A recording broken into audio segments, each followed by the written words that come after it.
Hello dear student, welcome. तभी हम लोग बायबैक का एक सम सॉल्व कर रहे हैं बच्चे लोग। इसके पहले भी सम बहुत सारे सम सॉल्व कर दिया। तो अब ये जो सम सॉल्व कर रहे हैं ना बायबैक में, तो बायबैक का मतलब क्या होता है मालूम है क्या? जो कंपनी ने शेयर्स बेचा था ना, कंपनी उसको फिर से खरीद रहा है। मतलब ये मैंने कैल्सी बेचा था, अब मैं इसको फिर से खरीद रहा हूँ। तो फिर कितने का शेयर खरीद रहा हूँ? इधर ऑफर प्राइस दिया है 12 रुपये। कितना रुपया दिया है? 12। तो अपने को फाइंड करना है ये कंपनी कितना शेयर बायबैक करेगा, कितना शेयर खरीदेगा जब ऑफर प्राइस 12 रुपया दिया है। और उसकी फिर अपने को 4 एंट्री पास करना है। मतलब ये एंट्रीज याद करना है, पूरा खेल एंट्रीज का है।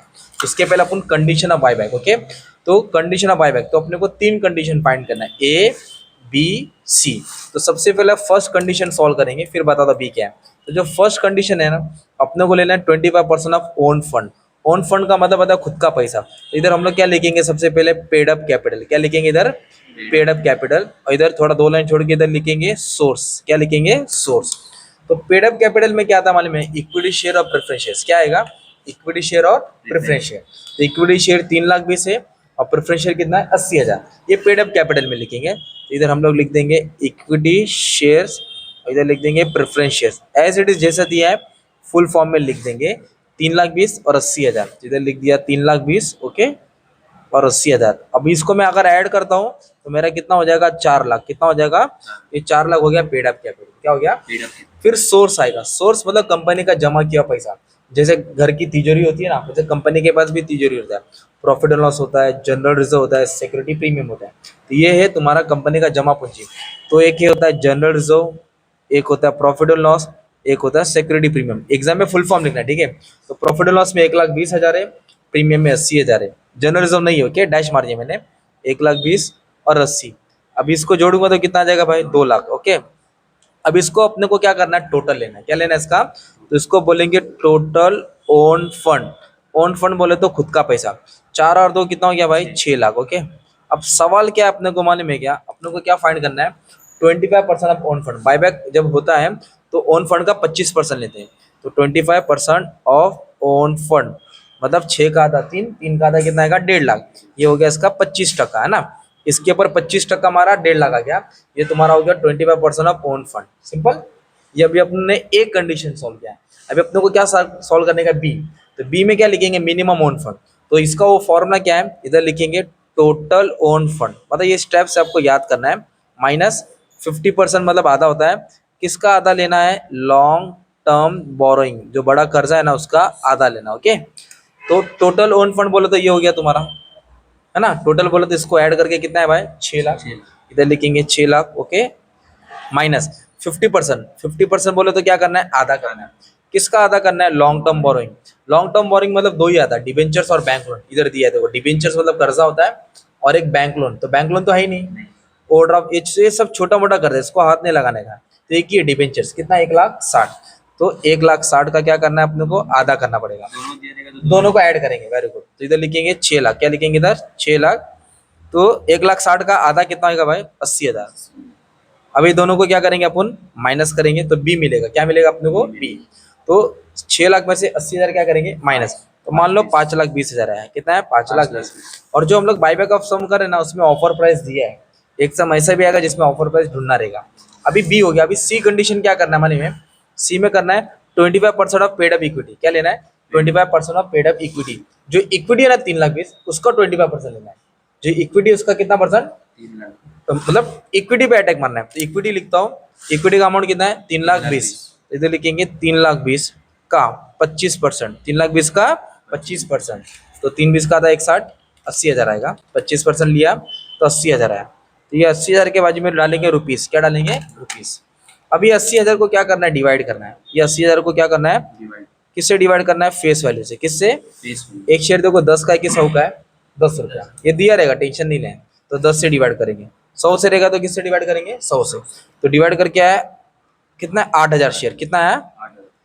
सही। तो पहले इसका 25% लिया, उसको डिवाइड बाय 10 किया, तो 8,000 शेयर है। अब ये 8,000 शेयर है ना, इसको मल्टीप्लाई करेंगे। क्या करेंगे इसको?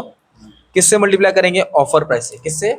तो कितना रुपया है? 12 रुपये। तो 12 से क्या करेंगे अपन? मल्टीप्लाई करेंगे। तो मल्टीप्लाई करने से अमाउंट आएगा 12 8 96। तो 96,000 आया। कितना आया? 96,000। तो ये तुम्हारा फर्स्ट कंडीशन था, 1,50,000। बी कंडीशन क्या था? Minimum own fund 5,20,000। और सी क्या किया? 25% ऑफ पेड अप इक्विटी, है ना? कितना है 96। तो अभी बायबैक ऑफ शेयर मतलब कितना शेयर बायबैक होगा, ओके, कितना शेयर हम लोग खरीदेंगे, बाय बैक ऑफ शेयर। इसके लिए क्या करेंगे, लिस्ट ऑफ एबीसी, लिस्ट मतलब सबसे कम, तो तीनों में छोटा उठाएंगे, तीनों में स्मॉलेस्ट कौन है 96, तो 96 जो छोटा रहेगा वो लेना रहेगा, ठीक है। डिवाइड किससे करेंगे, ऑफर प्राइस, तो कितना ऑफर प्राइस दिया था 12 रुपया, तो 12 से डिवाइड करेंगे तो 8,000 शेयर रहेगा, कितना आएगा, तो कंपनी कितना शेयर मार्केट से खरीद रहा है 8,000 शेयर, कितना खरीद रहा है 8,000, कितना रुपया ऑफर प्राइस 12 रुपया, फेस वैल्यू कितने का शेयर था 10 रुपया, और प्रीमियम कितना दे रहा है 2 रुपया। तब ये तीन इन्फॉर्मेशन के हिसाब से एंट्री पास करेंगे, क्या पास करेंगे, जर्नल एंट्री। तो अब आपको मालूम पड़ गया कि कंपनी कितना शेयर बायबैक कर रहा है और कितने रुपए में कर रहा है, तो फिर इसकी एंट्रीज कैसे रहेगी। तो जर्नल एंट्री एकदम सिंपल, एकदम बताता हूँ। आप लोग कंपनी हो तो आप लोग क्या कर रहे हैं, शेयर्स खरीद रहे हैं, ये शेयर है, शेयर क्या कर रहे हैं, खरीद रहे हैं, तो शेयर आ रहा है ना, तो शेयर को डेबिट करेंगे, शेयर को क्या करेंगे, तो इधर लिखेंगे इक्विटी शेयर कैपिटल, क्या लिखेंगे, equity share capital account debit, क्योंकि शेयर आ रहा है। ये जर्नल एंट्रीज में लिखते हैं ना, डेबिट रुपीज और क्रेडिट रुपीज, ओके। पर शेयर पे अपन 2 रुपये एक्स्ट्रा दे रहे हैं ना, तो लिखेंगे प्रीमियम, क्या लिखेंगे, प्रीमियम ऑन बायबैक, ये अपना एक्सपेंस हो रहा है क्योंकि 2 रुपया ज्यादा दे रहे हैं। किसको दे रहे हैं, इक्विटी शेयर होल्डर, किसको दे रहे भाई, इक्विटी शेयर होल्डर। ये एंट्री तुमको याद करना है, equity share capital account debit, premium on buyback account debit to equity share holder. इसको बोलेंगे ड्यू की एंट्री, कौन सी, ड्यू देना है, फिर रिजर्व क्रिएट करना है, फिर प्रीमियम देना है, फिर पेमेंट करना है। समझा तो कैसा एंट्री आएगा, टेंशन नहीं है। तो रिजर्व कहाँ से क्रिएट करेंगे, कैपिटल रिडम्पशन रिजर्व, एक स्पेशल रिजर्व क्रिएट करना पड़ता है। तो ये रिजर्व कहाँ से क्रिएट होता है, यहाँ से, जनरल रिजर्व नहीं तो प्रॉफिट एंड लॉस। तो रिजर्व की एंट्री क्या हो गई, सीआरआर, 2 सीआरआर, क्या याद करो, 2 सीआरआर। अभी 2 प्रीमियम, क्या आएगा, 2 प्रीमियम, ये दिख रहा है डेबिट में ना, इसको क्रेडिट कर दो, लिखो 2 प्रीमियम ऑन बायबैक, क्या लिखेंगे, 2 premium on buyback of share, है ना, बायबैक। अभी पेमेंट करेंगे, लास्ट एंट्री किसकी आएगी, पेमेंट, तो पेमेंट करेगा तो पैसा जाएगा ना, तो टू बैंक, क्या लिखेंगे, कभी भी पैसा है तो बैंक को डेबिट करने का, गया तो बैंक को क्रेडिट करने। ये 4 एंट्री मेन है, बेसिक है, आता ही है। ये ड्यू की एंट्री है, 2 सीआरआर, 2 प्रीमियम, 2 पेमेंट, है ना, ड्यू, 2 सीआरआर, 2 प्रीमियम, 2 पेमेंट। अभी अब जब मैं लिखूंगा तो अब और समझ में आएगा। कितना शेयर खरीद रहे, 8,000, कितने का 12, तो इधर लिखो 8,000 शेयर, 8,000 शेयर, 8,000 शेयर, है ना। तो एक शेयर कितने का था, 10 का, कभी भी शेयर में फेस हो लेगा, एक्स्ट्रा कितना दिया 2, टोटल कितना देने का है 12, इधर आएगा 80,000, कितना 80,000 का शेयर बायबैक हो रहा है, 16,000 प्रीमियम, और टोटल कितना देने का 96,000। अच्छा 96,000 किसको देने का, इक्विटी शेयर। अच्छा दिख रहा है 80,000 है ना, तो इसका सीआरआर क्रिएट होगा, ये इधर आएगा 80,000, दिख रहा है 16,000, इसका प्रीमियम जाएगा, इसका क्या जाएगा प्रीमियम, ये 96 का पेमेंट होगा, 96 का क्या होगा पेमेंट होगा, है ना। इसका एंट्री इधर, इसका इधर, इसका इधर। अब सवाल है कि सीआरआर कहाँ से क्रिएट करना है। अभी मेरा क्वेश्चन सुनो, मान लो आपको ना किसको 80,000 देना है, वो घर के बाहर खड़ा है, कितना देना है 80,000, वो दरवाजा पीटेगा अपना, भाई मेरा 80 लाख, तो आपके घर पे प्रॉफिट होना, तिजोरी में 1,20,000 है, तो आप पूरा 1,20,000 उसको देंगे क्या, तिजोरी खोलेंगे और कितनी की जरूरत है 80, तो 1,20,000 में से कितना लिया 80, तो सीआरआर कहाँ से क्रिएट करेंगे, फ्री रिजर्व, या तो जनरल रिजर्व या तो प्रॉफिट एंड लॉस। तो यहाँ लिखा प्रॉफिट एंड लॉस, क्या लिखा, पूरा दिया क्या, नहीं, कितना दिया, हाँ 80,000, तो प्रॉफिट एंड लॉस का पैसा ट्रांसफर किया किधर, सीआरआर, ओके। तो एक टेंशन खत्म हो गया तुम्हारा। अभी प्रीमियम कितना देने का 16,000, तो डेबिट है क्या ये, तो क्रेडिट में डालने का, डेबिट है तो क्या डालने का, क्रेडिट में। अब प्रीमियम कहाँ से देंगे, सिक्योरिटी प्रीमियम से, कहाँ से देंगे, कितना देना है 16, इधर कितना अपने पास 80, तो पूरा 80 देंगे क्या, 80 में से कितना उठाएगा 16, इधर लिखेंगे सिक्योरिटी प्रीमियम, क्या लिखेंगे, कितना हजार 16,000, सो सिंपल, है ना। अभी लास्ट क्या है, अपने को पेमेंट करना है, तो पेमेंट कितना करना है 96, किसको करना है, इक्विटी शेयर होल्डर को।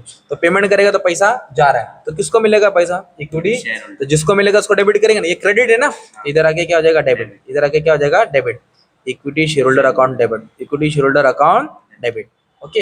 ये ड्यू की एंट्री है, कैसा, equity share capital, premium on buyback to equity share holder, 2 CRR free reserve, 2 premium 2 bank, मतलब due 2 CRR 2 premium 2 payment, due 2 CRR 2 premium 2 payment. इस तरह तुम्हारा सम 10 मिनट में खेल खत्म हो गया, ओके। बस ऐसे ही सम सॉल्व करने का, सिंपल। तो ये क्या था, जिसमें ऑफर प्राइस दिया है, एक सम ऐसा भी आएगा जिसमें ऑफर प्राइस नहीं दिया रहेगा। जैसे 5-6 टाइप का सम सॉल्व करेंगे ना अलग अलग, तो चैप्टर ही तुम्हारा कवर हो जाएगा, okay. Thank you very much and all the best for exam.